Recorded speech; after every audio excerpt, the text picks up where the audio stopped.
All right, so welcome to day 2 of the 7-day fast start, where we're going to be talking about scaled service delivery, which is essentially all about how you can offer an A-tier competitive service so that you never get commoditized, even if you're in one of the most saturated niches out there in lead gen space. This will allow you to rise to the top and have a highly successful agency.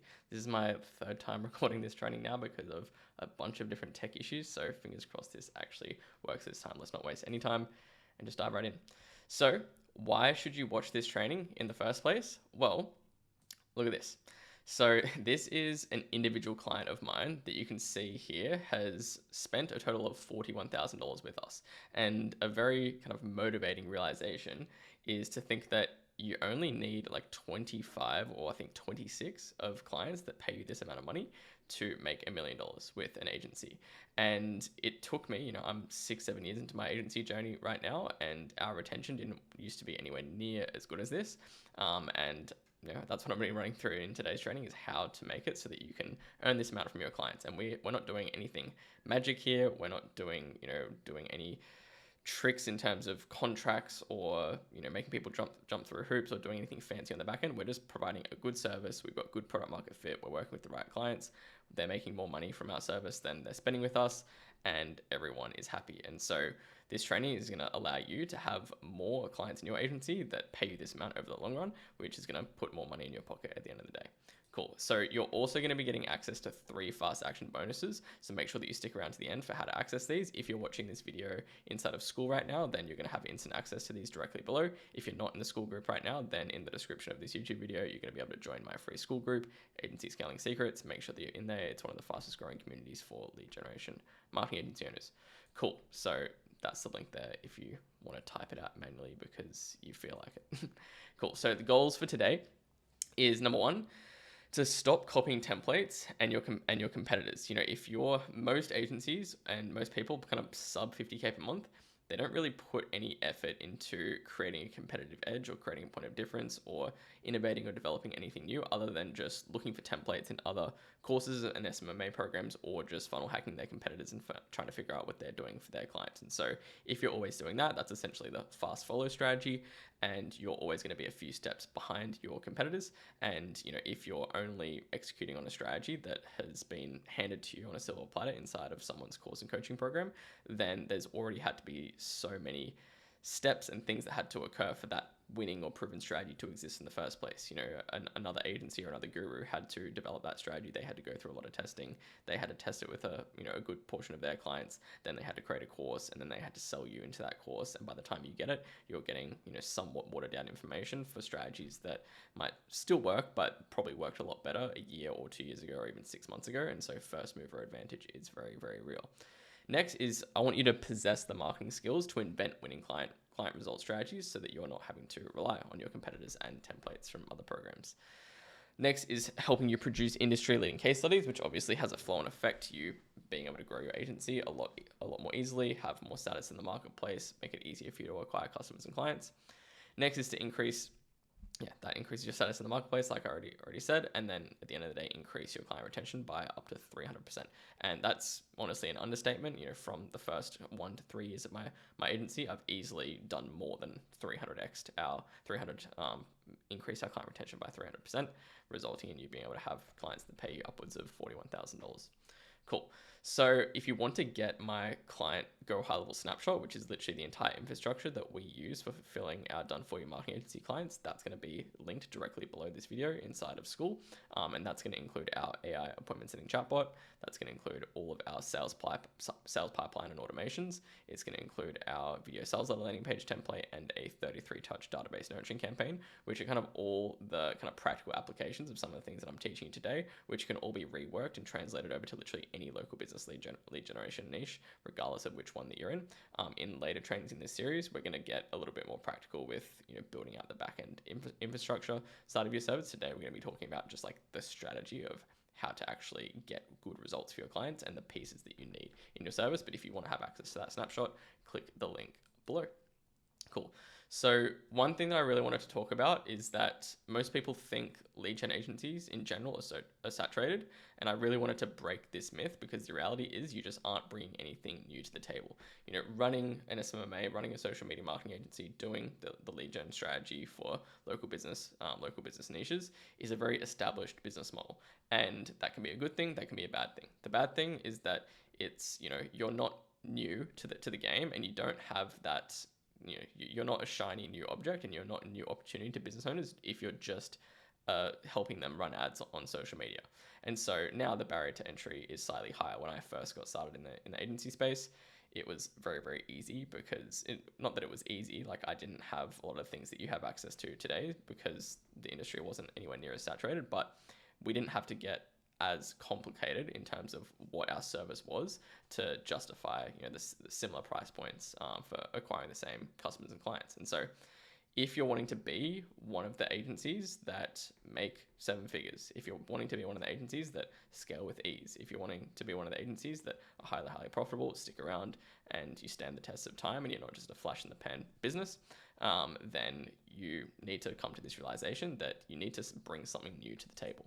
And so businesses are still desperate, genuinely desperate for agencies that actually drive revenue and don't just run ads and call it a day. And the reality is that most agencies right now that you think are your competitors, they're doing a very mediocre implementation of their service. And they're really just doing this. They're just running ads and calling it a day. And so the agencies that are genuinely going to print a ridiculous amount of cash are the agencies that go deeper. And so what you want to be thinking about is how can you be taking ownership over lead conversion, back-end monetization of the customers that you're acquiring for your clients, customer retention, helping your clients improve their own customer retention, and improvement of the sales process as a whole. The more responsibility you take on and the more ownership that you take over what happens after leads are generated is really where all of the money is made. And this is where all of the room for innovation is. Gone are the days where we can just run some basic lead gen ads, set up some lead forms, set up a basic funnel, and collect a monthly retainer and call it a day. If you're going to be one of the agencies that are truly at the top and that your competitors can't catch up with you, the ones that do this better are the ones that are going to win. And so if you're doing this, it's when you're going to have a business that is a flywheel. And so a flywheel is a term that gets used all the time in these online business models. And really it's, what all a flywheel is that the growth of the business feeds itself, and you structure a business in a way where the more you grow, the more it becomes efficient and it grows even faster. Your clients get better results, and everything just kind of loops in to improving itself along the way. So let me put this into context into the agency business model. And so this is what you want your business to look like. This is what you want the kind of life cycle and different stages of your agency to look like. So obviously we start out, we get clients. Then we make our clients more money than they're paying us in terms of our service fees and ad spend. Then we're stacking trophies. Trophies are our wins. Trophies are the things that we can stand behind, the things that we can brag about, the things that we can talk about, and the claims that we can make in our marketplace. Big brands and partnerships that you've worked with, big results that you've gotten for the clients that you've worked with, numbers of clients that you've worked with. The more trophies that you can stack, the more your perceived status in the marketplace increases, which as a result decreases your customer acquisition costs. Because the biggest agencies out there, they're not playing the offer game as much. They're not playing the who can make the craziest guarantee, who can make the biggest claim. They're just showcasing their trophies and saying, hey, we're the best, we're one of the best, these are the results that we've got, these are the trophies that we've got, work with us. And because you've got those trophies, it's easier to get clients as a result. Your paid ads convert better. Your closing rate on sales calls is better. Your cost per lead decreases. Your cost per call booked decreases. You have to do less efforts for appointment setting to get calls booked in the first place. Everything just becomes a lot more seamless. Then as a result, because you decrease your customer acquisition costs, you make more profit. Then, because you've got more profit, it's way easier to improve your service delivery. If you've got way more profit to work with, then you can afford to hire better people that make it easier to get your clients results, better people that provide better customer support, better people that know how to get your clients better results. You've also got more profit to claim back more of your time and focus on the higher level things that you weren't able to focus on in the business. Maybe you can reinvest more profits to work with high level and better mentors, or just spending more time with different mentors. Maybe you can there's obviously with more profit, you feed that back into the business, it improves the business. Then that feeds into getting more clients, and the flywheel spins round, and round. But what most agencies do, this is what most agencies look like, is they get clients, they get most clients average results, they get essentially negative word of mouth or no trophies. So think about it like, you don't even have to be necessarily having negative word of mouth, but if you just have no good word of mouth and you don't have a lot of solid trophies, then it just makes it so much harder to get customers and clients, and this makes your obviously your customer acquisition cost go up and up and up and up. So think about if you're competing against an agency in the same niche as you, where they have, if their prospective clients are asking referrals and every single person or most of the people they speak to have something good to say about them and they've got a lot more social proof, they've got a lot more case studies, who is more likely to win? And if those, if that competing agency is also spending more on ads and it's cheaper for them to get clients at the end of the day, who's going to win? They're going to eat up your clients. They're going to eat up your market share. They're going to run away with all the money and you're going to be stuck holding the bag, just running a nightmare business. At the end of the day, if you're in this cycle, you're going to make less profit. You're going to have a churn and burn agency and you're just going to be on this hamster wheel of having to get more clients just to replenish the same amount of revenue. And this is where we don't want to be. And like I've worked with over 200 agency owners at this point.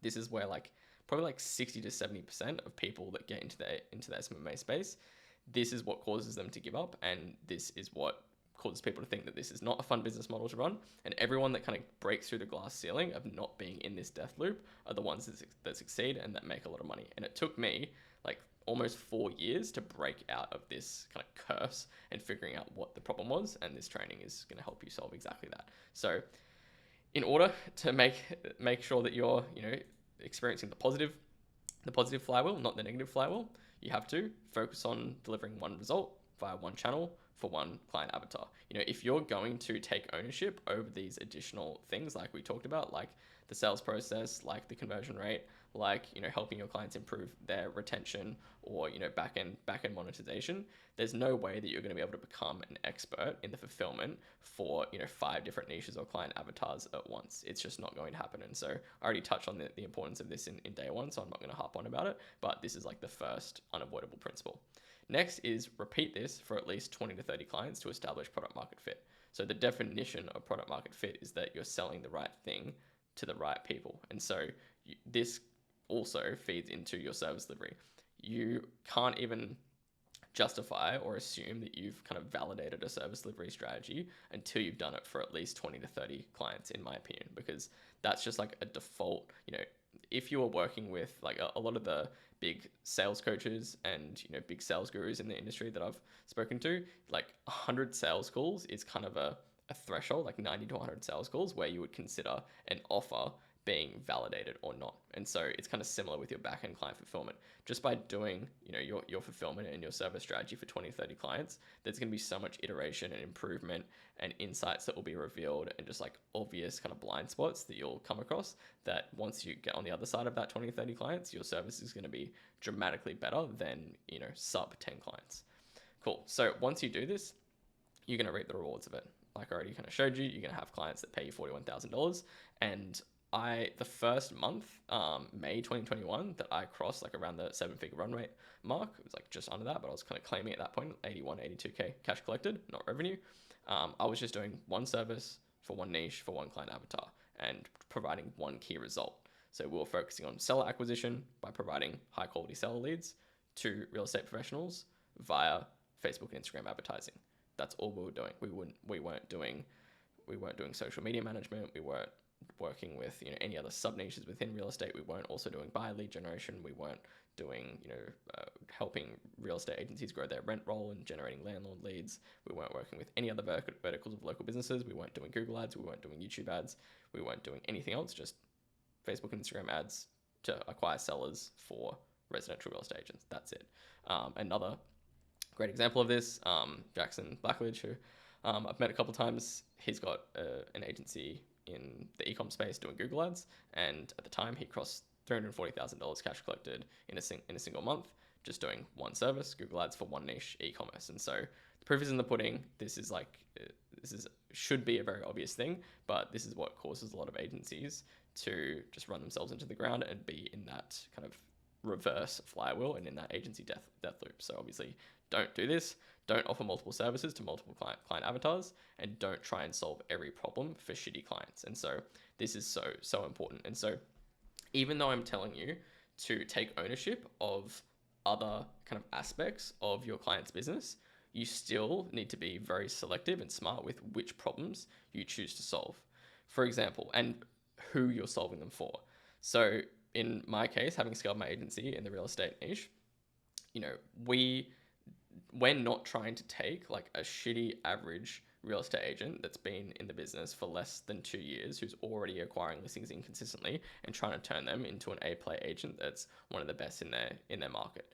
We want to be working with an agent that's already incredible at sales, already has a great brand and reputation. They already know how to service their clients really, really well. They're just missing a few core fundamental things with their marketing and sales process that would allow them to explode their business. And so you don't want to be like in the example of real estate, you don't want to have to be like a sales coach and a sales guru on top of being a marketing specialist and like just like a back end CRM and sales pipeline improvement agency. You want to be very selective with what you're choosing to help them with.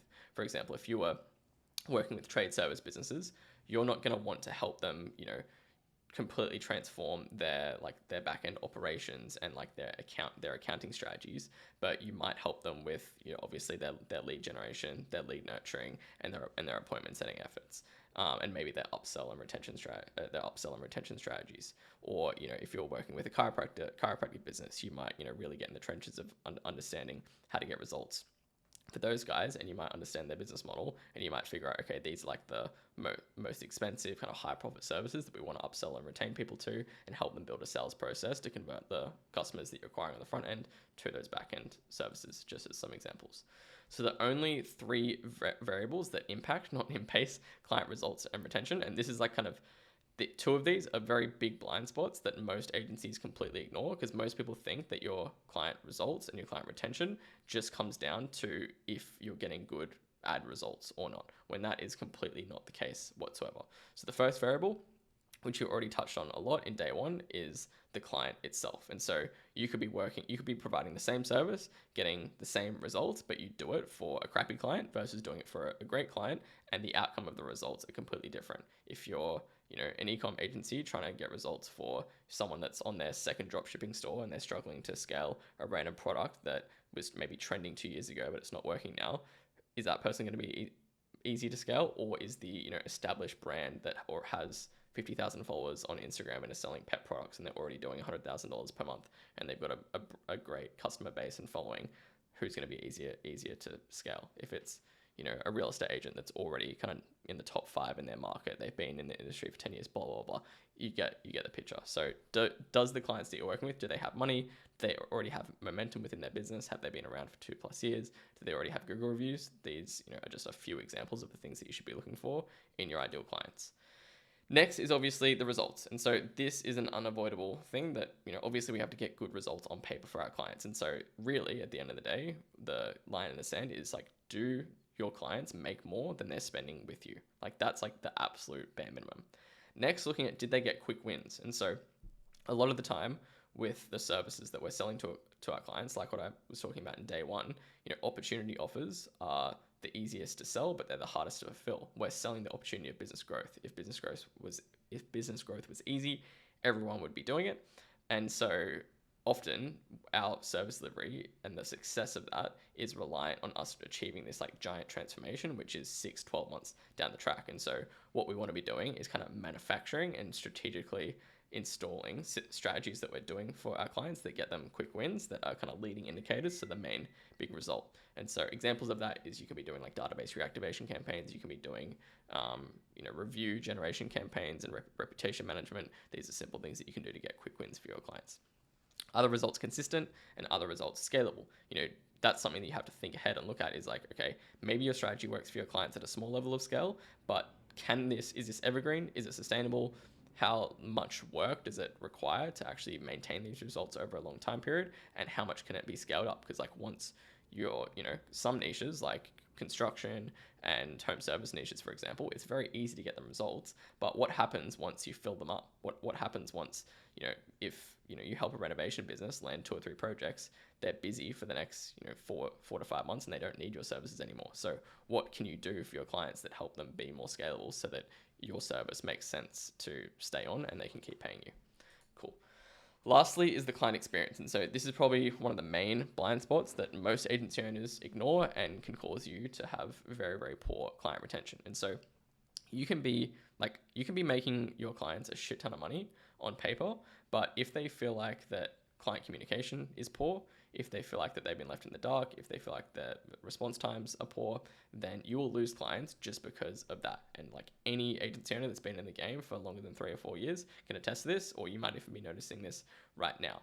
And so this can be extremely frustrating because you can have improved your service delivery, you might be getting great results, you might be working with the right clients, and then they still leave because they get shiny object syndrome. They get hit with an ad from another marketing agency, and they want to try out something new, and then you get a message that's like, hey, we just want to pause for a month or two while we try something else out, and then you never hear from them again. And so your client experience is the cornerstone of this that will avoid that from happening.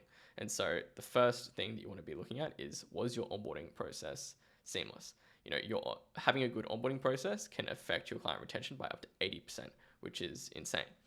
Is your communication good? What's your response times like? How do they receive leads? What training do they get? So what you really want to do is put yourself in the shoes of your client and think about like, what are the actual touch points that your client has with your business, and how can that be improved? How can you make their life easier?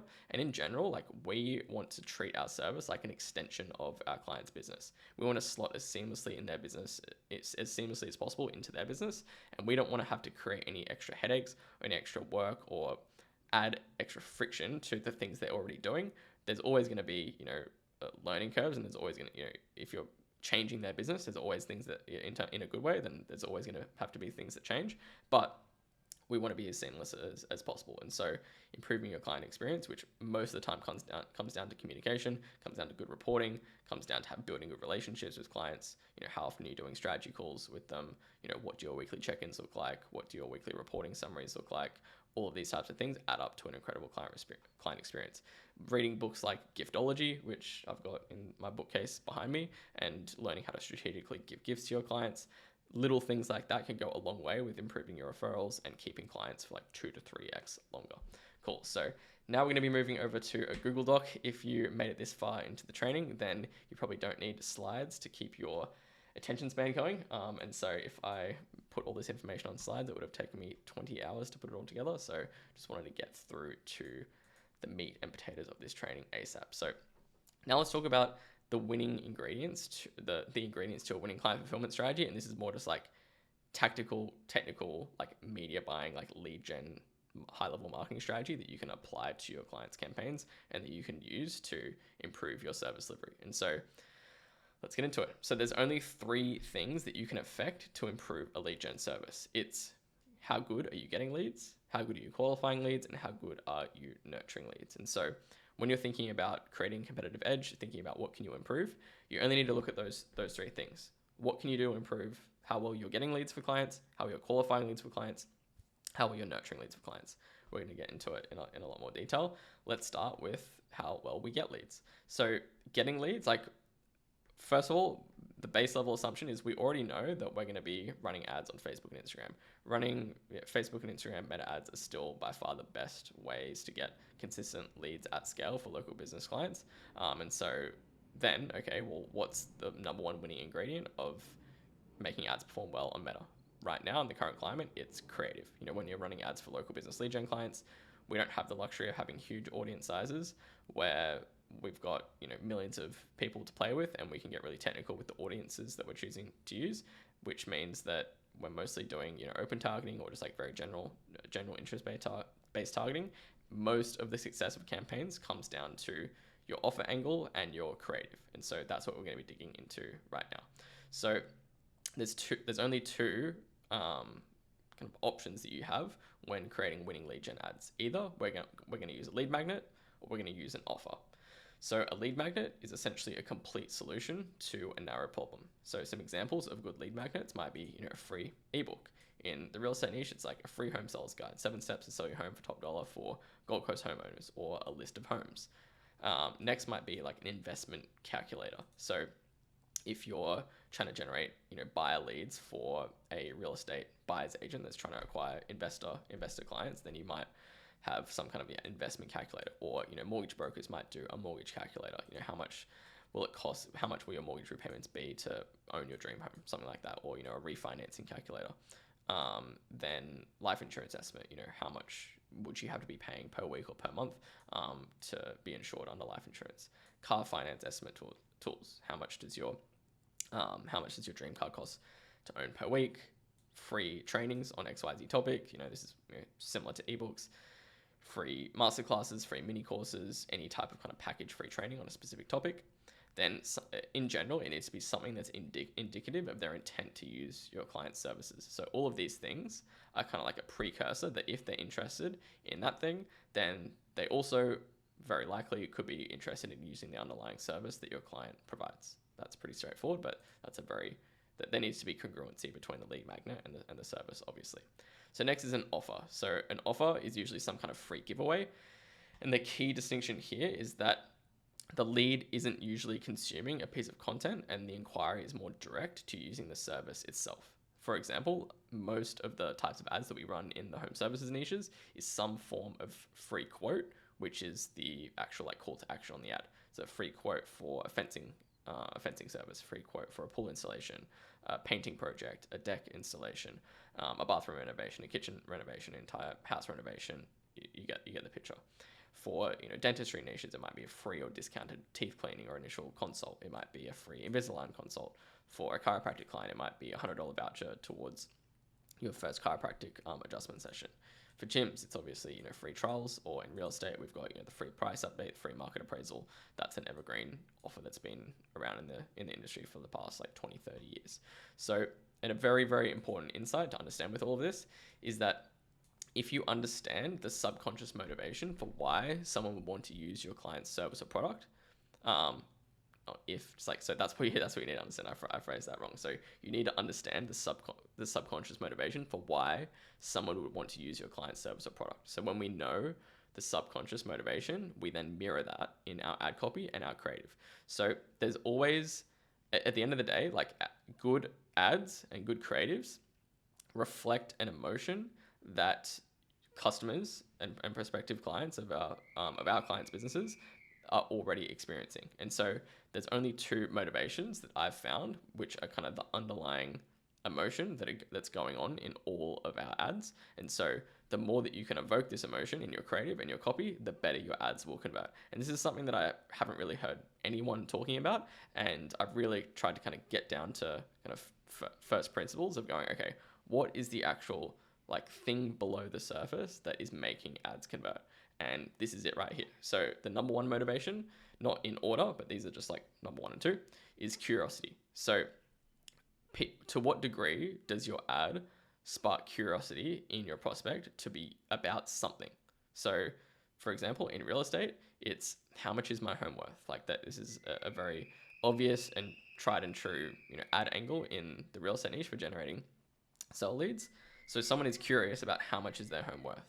So that is an evergreen kind of market agnostic question and strategy that homeowners are never going to stop wondering how much their home is worth.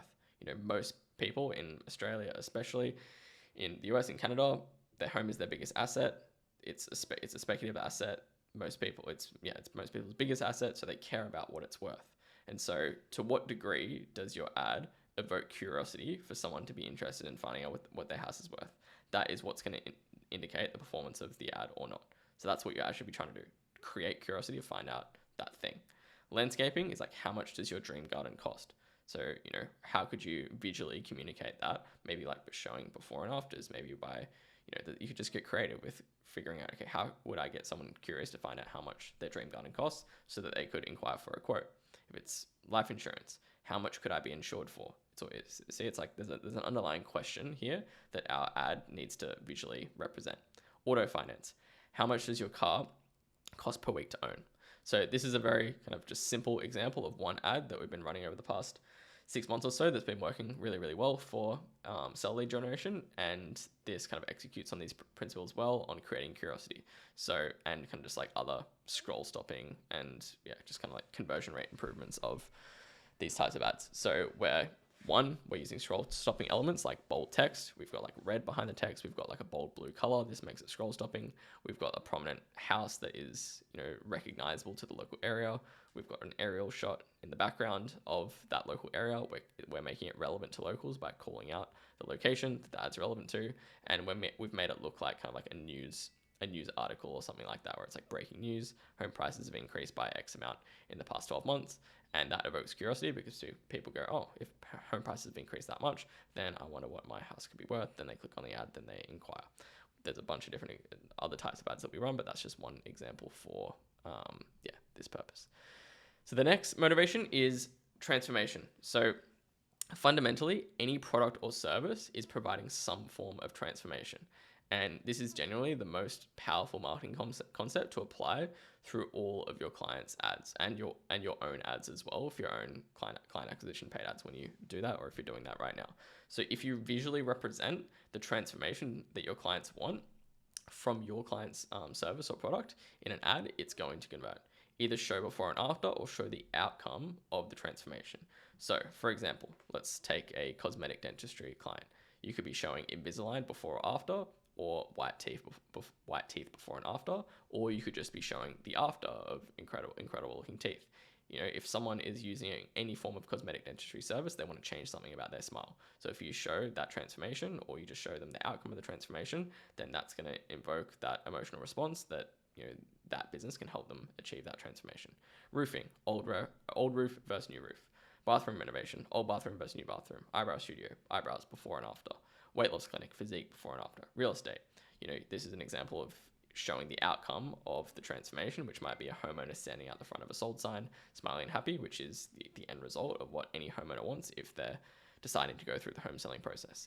So this is an example of an ad from a home service business that provides home renovation services, showcasing these tactics in use very, very well.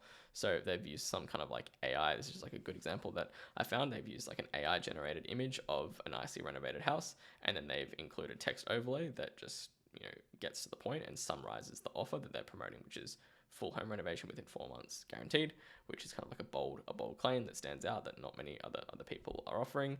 And then we've got obviously kind of a bold scroll stopping ad with bold colors and like contrast between the prominent image in the ad. So some winning ingredients that you want to make sure that you're incorporating into your ads are these kind of 5 elements.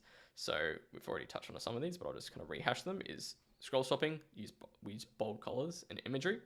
That's pretty obvious. Like, I think a good like rule or like form of inspiration to be including in your ads is like, I draw a lot of my inspiration from memes. Like if you look at a lot of the content that gets like the most engagement, it's like usually like comedy, entertainment, and memes on social media. And there's always kind of like clear elements of, especially if we're running still image ads, that of those pieces of content that are very scroll stopping. There's usually some kind of text, and then there's usually some kind of like just like abrupt, bold imagery. And so if you can kind of take those winning ingredients and apply it to your clients' ads, it works really, really well. Next is selective text overlay. Text should be hyper relevant and mirror the ad copy. We've got 2 good examples right here. Next is use an Upwork graphic designer to help make high quality Canva templates. So like all the ads that we run for our clients, they're just templates that we've got made up in Canva, but we've paid a graphic designer, which you can just hire on Upwork, to improve improve the aesthetic and the visual execution of those same creatives. And so, especially if you're running your own ads for your clients right now, you're not a graphic designer. If you are, then great. You can skip this and just do it yourself. But just some like basic improvement for graphic design quality can make your ads go a long way and improve the performance and the conversion rate of your ads. And so you should just be kind of like, an easy way to do this is just make up like 5 to 10 concepts for ads, take some screenshots for inspiration, just create like a dot point summary of what you want to be included in each ad angle, give it to an Upwork graphic designer. They're going to charge you anywhere between like $20 to $50 per image created, and then they just get them to convert it into a Canva template and make the format so it's easily customizable from a branding guideline standpoint for any client that you work with. And then it's good to go, and you can just reuse and repurpose those for all of the clients that you're using, or all your clients that you're working with in that niche. Next is make the image/video relevant to the local area if possible. So the more relevant an ad is to the person consuming it, the better it's gonna convert. It's as simple as that. So if you can call out the local area, if you can include imagery from the local area, everything like that, that makes the ad convert better. Like I had in that example, we're calling out Gold Coast. We've got a house that looks like it's from the Gold Coast. We've got an aerial shot of the Gold Coast in the background. That helps the ad convert a lot better than if we were to use just like a crappy stock image that looked like it was a house from the US and didn't have that aerial image in the background. Lastly, make variations of existing winning ads that already work, keep the essence, but change the visual execution. And so what you'll often find is that you might go through the motions of testing 8 to 10 different creatives, but there's like 2 to 3 very, very clear winners. And then what people do is they just kind of let those winners ride, and then eventually they saturate, and then we assume that we have to kind of reinvent the wheel and create a bunch of brand new kind of ad angles and creatives from scratch, when that a lot of the time, like, we do have to do that eventually, but you can squeeze a lot more juice out of your best performing creatives just by kind of going through this process of changing just like subtle things about the ad. So for example, like this creative right here, you could change the font, you could change the positioning of the text, you could change the text slightly, you could make guaranteed bigger, you could make within 4 months smaller, you could make, you could swap around between the size of the text, you could change the color in the background to make it like more green, you could add things in the background like, a sun or like birds flying or trees. You could change, a different house in the foreground of this image. Here you could use a different house, you could use a different color in the background, you could use a different aerial shot, you could change the color of the background highlight of the text, but the underlying format and angle of the ad all stays the same. We're just kind of changing the cosmetics and the visual execution of the ad itself. Cool. So next thing I wanted to break down was just some winning ingredients to ad copy. So ad copy is like honestly generally very, very straightforward. You just need to make sure that you're including a few key elements. These are just some examples of like winning ad copy formats that have worked really well in my agency for our service, and you can kind of translate the winning elements over to any local business lead gen niche. So we always want to have a good headline. So like, same as like a good hook in an ad, the headline is the first thing that they see, and it's like the headline kind of contributes to the majority of the consumption of the ad itself. And so this is one of the most important elements. So this is just like location, what price comes to mind. So this creates curiosity, calls out the location for relevancy. Then this is like the body text. We're just kind of listing different values of home prices. So this makes the homeowner think, what could their home sell for? What could their home be worth? And then we have a simple direct call to action that assumes a solution. So we say, click learn more to find out if our buyers can match your price target. It only takes 30 seconds. So this is a simple direct call to action. It assumes a solution. We plant the idea that there's already buyers who are looking to purchase their home, and it makes them ask, what do real people think it's worth? This one is one that's worked really well for us for the past like 2 to 3 years, where the headline is, are you sitting on a gold mine? So that kind of eloquently sums up the dream outcome of a homeowner in the form of a question. Then we have some body copy where we're injecting FOMO. So like FOMO is kind of one of the best kind of emotions to install in any service. Like, I don't know, I'm just thinking off the top of my head right now, if you're doing ads for like construction companies or home service businesses, you can inject FOMO by saying that like building costs are increasing. So like, don't wait to take action on upgrading your home, your upgrading your kitchen, or upgrading your bathroom, or installing a pool, or installing a fence, because building costs have increased X amount in the past XYZ time frame. So act now before building prices increase even more. Here we're saying you could be missing out. The property market is changing rapidly, which it always is, and so that's always going to be relevant.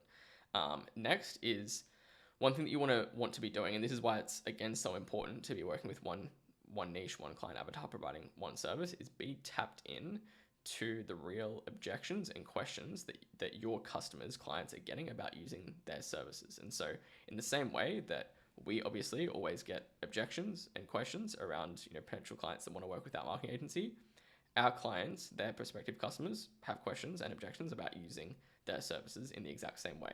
And so in your ad copy, you want to be handling those objections, because essentially what good copywriting is doing, we're kind of like digital lawyers making arguments. And like, one of the best pieces of advice that I got with copywriting is just like view your copywriting like you're having a conversation with a real person on the other end of a screen that's actually reading this content, and always be thinking a few steps ahead about what would the person be thinking about the thing that they just read, and then predict that, and then the next thing that you write should be answering that thing.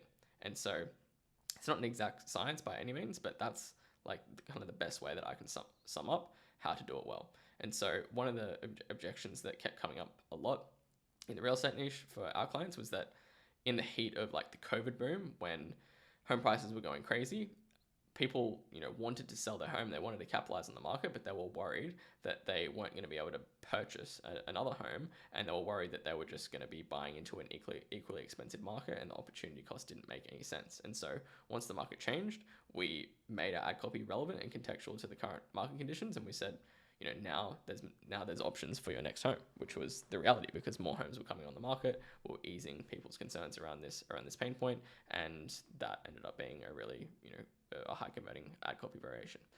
And then we're just kind of encouraging taking action. Now's the time to take advantage.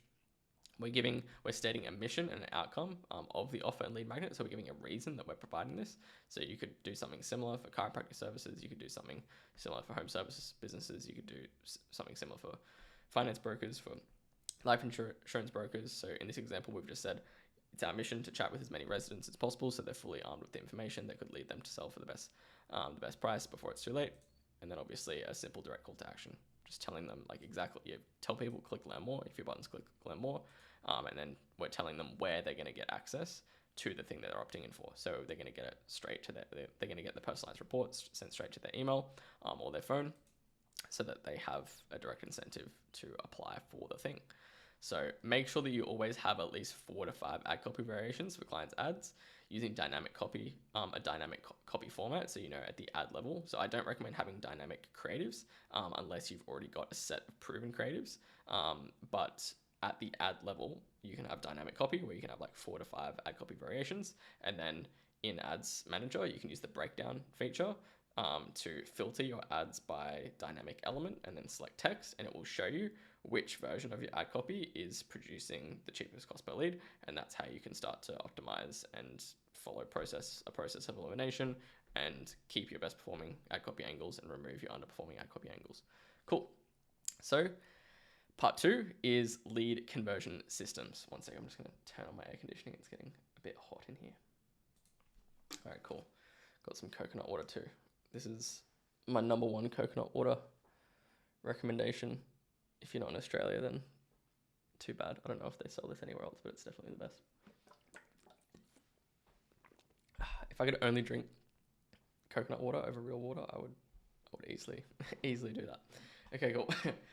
Lead conversion system. So there are 2 components of your lead nurturing system: lead qualification and lead nurturing. They're 2 completely different things, and so you need to focus on them differently. So we're going to start out with lead qualification. So long story short, like lead qualification is just looking at filtering out bad leads, and it's just like a filtering process. That's all lead qualification is. And lead nurturing is improving the quality of the leads that we're actually generating.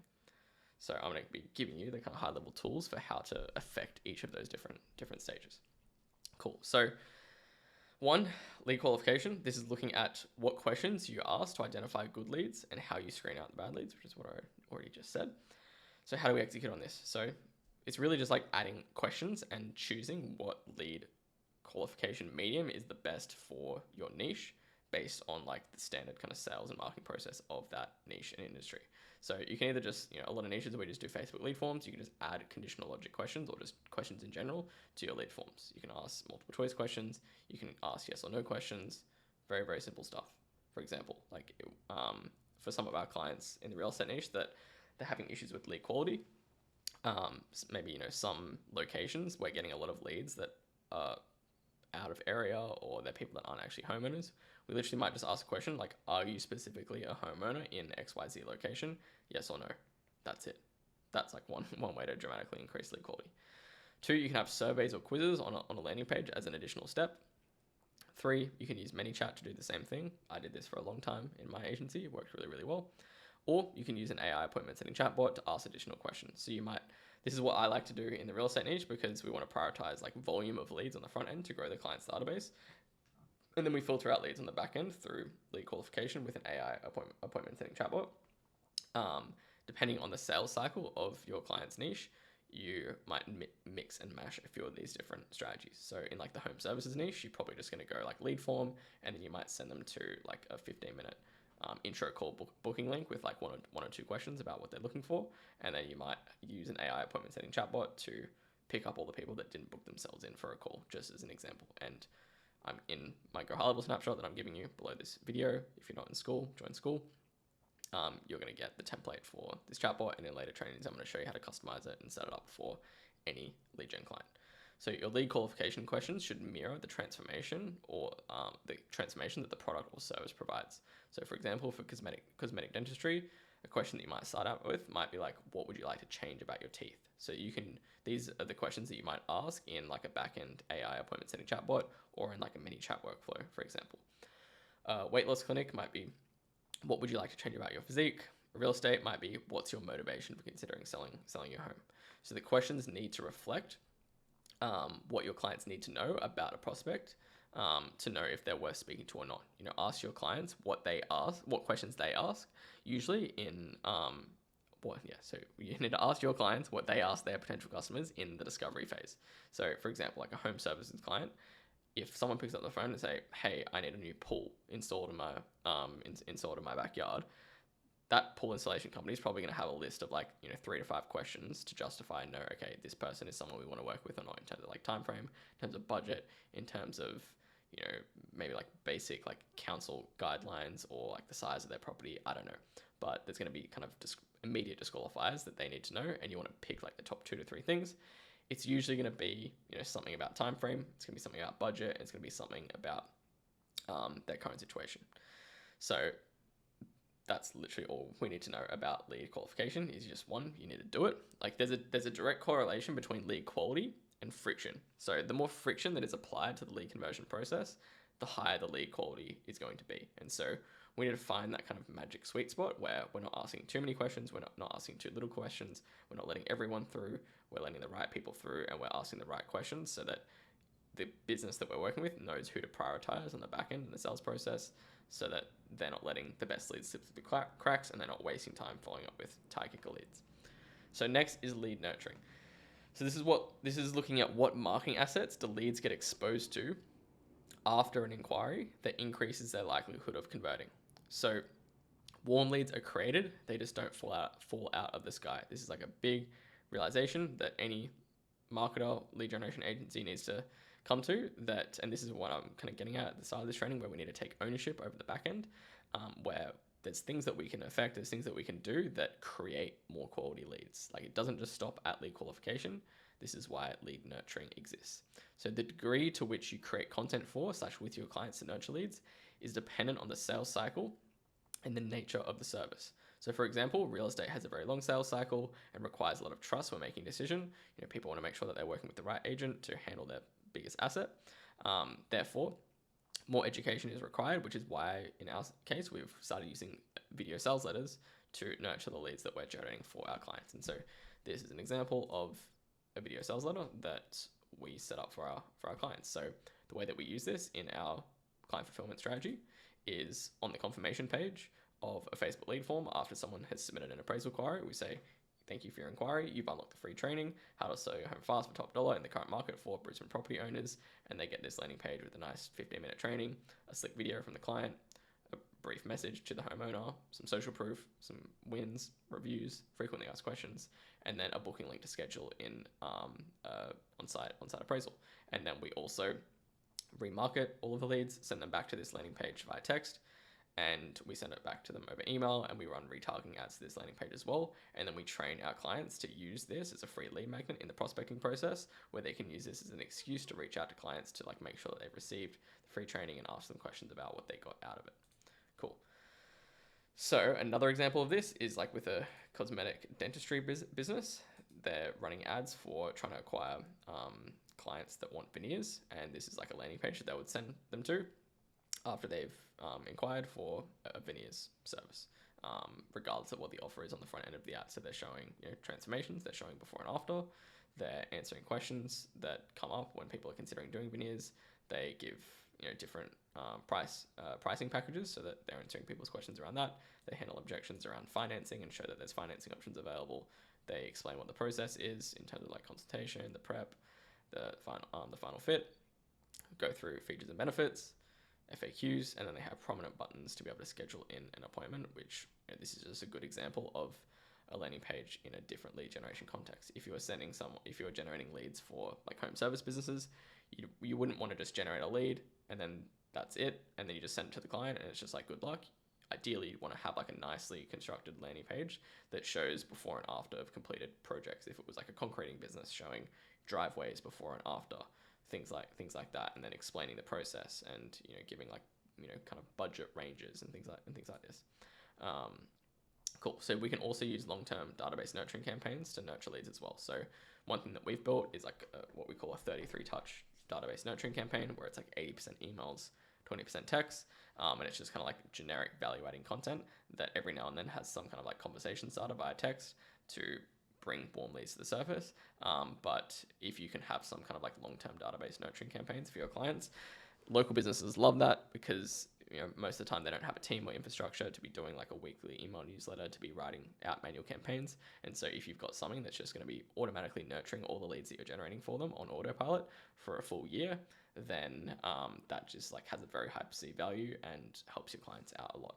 Cool. So now let's run through strategy validation and fast track. So the last thing that I want you to be thinking right now is like, holy shit, like there's so much that I don't know. There's a lot that I need to do, and that you get in a state of analysis paralysis and think that you need to work on a lot of stuff to make your service perfect before offering it.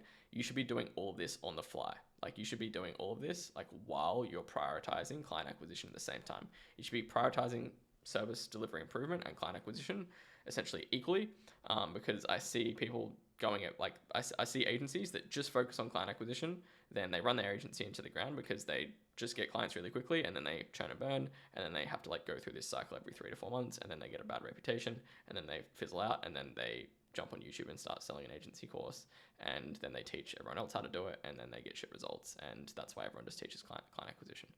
Then there's like other people that just move way too slowly, and they're just only focusing on service delivery, but they've got no perspective and they've got no like feedback loop to actually be testing if their service delivery is working well or not, because they've got such a small batch of clients, and they've probably got a small batch of relatively crappy clients as well. Or maybe they've got one good client and it's just not enough to actually test your strategies at scale and get real validation if what you're doing is actually working or not. Because you might just have like one client that's like a fluke and it's working really well just because of factors related to that client specifically, and it's not scalable or replicable across most of the other clients in your industry. Or you're just working with like a small group of crappy clients where they're very difficult to get results for in the first place, and you're just not getting accurate data back on what actually is and isn't working. So option 1 to fast track improving your service delivery is just pay an agency owner or a marketer who's an expert already at getting results in your niche, and ideally work one-on-one with them. That's pretty straightforward. If you can afford to do it, do it. I've done that like 5 to 7 different times for different stages of my agency, and that obviously just helps you avoid expensive mistakes, learn different kind of strategies and hacks, and just kind of shortcut to providing a good service.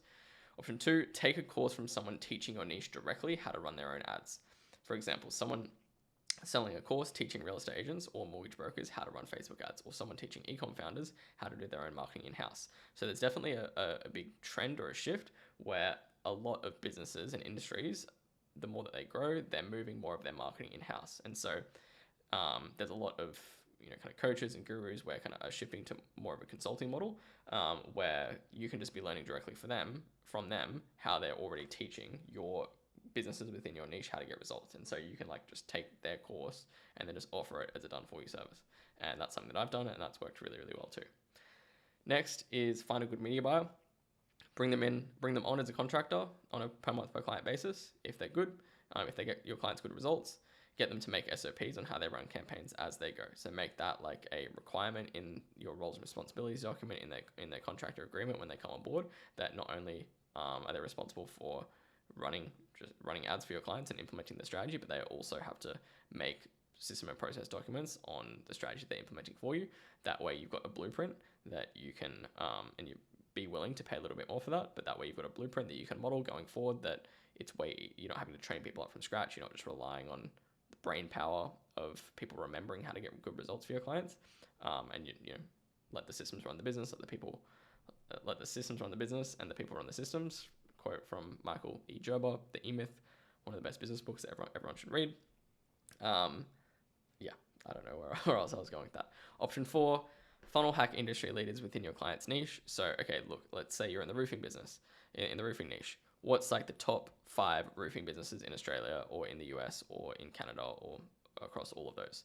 Okay, well, most of the time, the biggest businesses in any industry, they're big for a reason. They're doing things the right way, and they've most of the time brought their marketing in-house, and they're spending money at a much greater level of scale than like smaller to medium businesses, which are the types of clients that you're going to end up working with in your agency. And so you can just model the strategies of what the best businesses are doing in that industry, and put your own spin on it, take the winning ingredients and use it as a source of inspiration for your service. Also, funnel hack competing agencies and case studies and find ads that are live. So I'm not saying to just rip your competitor's strategy whatsoever at all, but I'm saying that it's a great way to just kind of like fast track figuring out what are the underlying winning ingredients of what type of offers are already working. It's like you always want to put your own spin on things, you always want to improve things, and you don't want to get yourself in any legal trouble or anything like that. But just as a way to kind of figure out, okay, what's kind of already working in our clients' industry. Funnel hack competitors. You know, you can go to competing agencies' landing pages, find case studies of clients that they've worked with, see if any of their case studies are still running ads, and then see the types of ads and offer angles that they're already running. So I've already created a YouTube video as well that kind of goes a little bit deeper on this kind of like process of funnel hacking and kind of validating your service delivery strategy. So I'll make this kind of pop up somewhere on the screen right now so you can check it out. Just like add it to your watch later if you want to go a little bit deeper on that topic. So once you've kind of validated your strategy, part 4 is building your internal SOPs and assets. So this is an example, and I'm going to be covering this in a later training, but this is just an example. I'm going to be showing how to build these out, but this is one of our internal kind of master SOPs for setting up and launching seller lead generation campaigns. And I just want to kind of show you how detailed and extensive these SOPs are, because people always say like build systems, create SOPs, but this is what high quality stress tested SOP actually looks like. So we've got kind of a roadmap of the overview of the task. We can see that this is 20 pages long. We've got an intro video that just breaks down an overview of this task and everything that's within the document, because there's a lot of content in here. Then we have like a phase 1 of this task. So this, like a VA can take this SOP and entirely launch one of our seller lead generation clients, so that all the media buyer has to do is just go over, check everything's done correctly, and then hit the go button.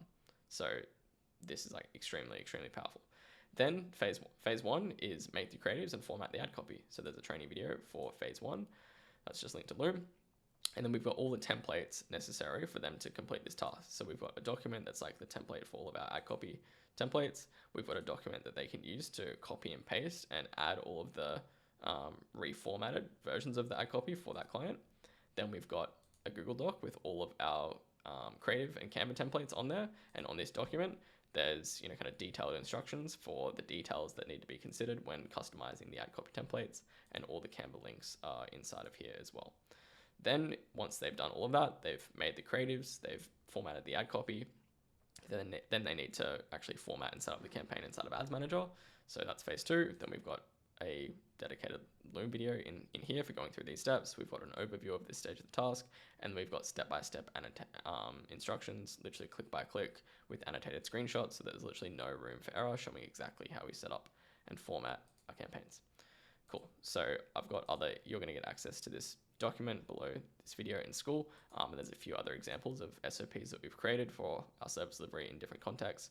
We've got one here for like showing our clients how to film video ads for our retargeting campaigns. We've got one for like launching just listed campaigns as well. Cool. So where are we at? We're already at 59 minutes. So now I'm just going to kind of quickly run through a high level strategy that we use for improving the execution of our service delivery, and this will dramatically improve your clients' results, and then we'll wrap up. So this is a strategy called using activation points.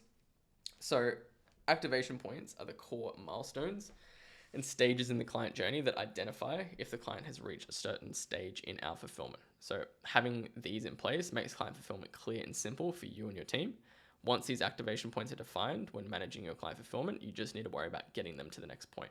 So let me tie all of this together. So you want to be thinking about your service delivery like a video game. Before, if you start a video game, the end goal of any video game is usually just kind of beat some final boss and go through all of these different levels. Before you can beat the final boss, which in the case of providing a marketing agency service is getting a massive ROI for our clients, you need to pass the earlier levels. So why in a video game do you need to pass the earlier levels before you beat the final boss? Because you need to increase your experience points. You need to acquire new weapons and abilities. You need to learn different skills and abilities. If you just went from like 0 to level 100, you'd get crushed by the final boss. You wouldn't even stand a chance, and it would be literally impossible. It's the exact same for our marketing agency service. If we're trying to achieve this big grand outcome and result and create this giant transformation in our clients' businesses, then we need to go pass through the levels beforehand, the precursors to achieving that end result. Also think about your service delivery through the lens of how we treat our sales process. So in our sales process, when we're thinking about how we get our own clients for our own business, we've got different processes for leads at different stages of the sales process. For fresh leads, we focus on starting a conversation and nurturing and qualifying. For hot leads, we try and book them in for a call. For booked calls, we try and close them. And so all I'm trying to get at here is that at different stages of your sales process, there's different things that we do to them. It's the same with your fulfillment and your backend. At different stages of your fulfillment, there's different things we focus on, there's different things that we do for them. And so what I see most agencies doing is they just have really sloppy operations on the back end, and they kind of get a client, they have a general strategy for running ads, but they don't have a clear structure for like a roadmap and milestones that we're taking them through, that if XYZ things are achieved in a certain order, all dramatically increase the likelihood that your clients get results, they retain on for longer, and you have the chance to upsell them or get case studies and social proof and testimonials from them. So examples of your high-level activation points can be as follows. Purchase, the first time that they actually hand over their credit card and give you money. What happens after that? After they do that? Onboarding. Launched. 5 leads generated within KPI. First appointment booked. First listing acquired, or first XYZ number of customers or projects acquired. Upsell and retention. Did you upsell them to a high tier package, or did you upsell them to contract extension? Testimonial received, yes or no. These are all exact examples of activation points that we've got within our own service delivery. So how do we implement this? How do we include, you just have to include these activation points as statuses in your project management software as seen below. So let me zoom in on this. So this is just like a direct screenshot so we use ClickUp. I'm giving you our ClickUp template and an additional training so that you can install this into your agency. But you essentially just have what's called a client dashboard, where every single client is their own project inside of your project management software. And then you just have statuses that correlate with your activation points. And then you have training with your team around the chronological order and list of priorities of which activation points need to be completed in what order. So you have one for onboarding, the setup of their high-level account. If you have any kind of organic strategies or reactivation campaigns that you execute on for your clients, the status of their Facebook campaign, first appointment booked, first client acquired, testimonial, yes or no. So you want to create expected timelines that you should expect each activation point to be completed by, so that your team has clarity on how to troubleshoot your client fulfillment. So then this makes your team's job a lot more simple and clear, because then essentially their job every single day is just logging into ClickUp or Asana or Monday.com and just going through each client line by line and going, okay, what's the next activation point that they need to be getting to, and what can I do today to help them get closer to completing that activation point. So what I've got below here is a document and a guide for setting up a ClickUp client dashboard like this. It has the templates that you can install on your account, and then there's a video linked as well that shows you how to implement that. Cool. So when activation points are crossed, the client is exponentially more likely to 1, receive the desired result that they signed up for and why they're working with you. 2, complete their payment plan and not churn, so you make more money. 3, refer your product so that you're generating referrals and decreasing your customer acquisition costs, getting more clients, making more money, and then upsell into a higher package. that is everything. Cool. So we've covered a lot of stuff today. We've covered some high level stuff around how you should be structuring your service, what to include, the only 3 things that matter when affecting improving results for lead gen clients, which is how well you get leads, how well you qualify leads, how well you nurture leads, and then some practical stuff of how you can improve your operations on the back end and start building out some activation points. So the next training in this 7-day series is going to be how to get 2 to 4 retainer clients per week, which is everyone's favorite topic on client acquisition. And then we're going to have a few more topics as well, focusing more and more on the back end and just building your agency so it is ready for scale. So stay tuned for tomorrow's training. If you're watching this while it's already been uploaded, then have fun, go and watch it right now. And that is it. Hope you got some value out of this one. Peace.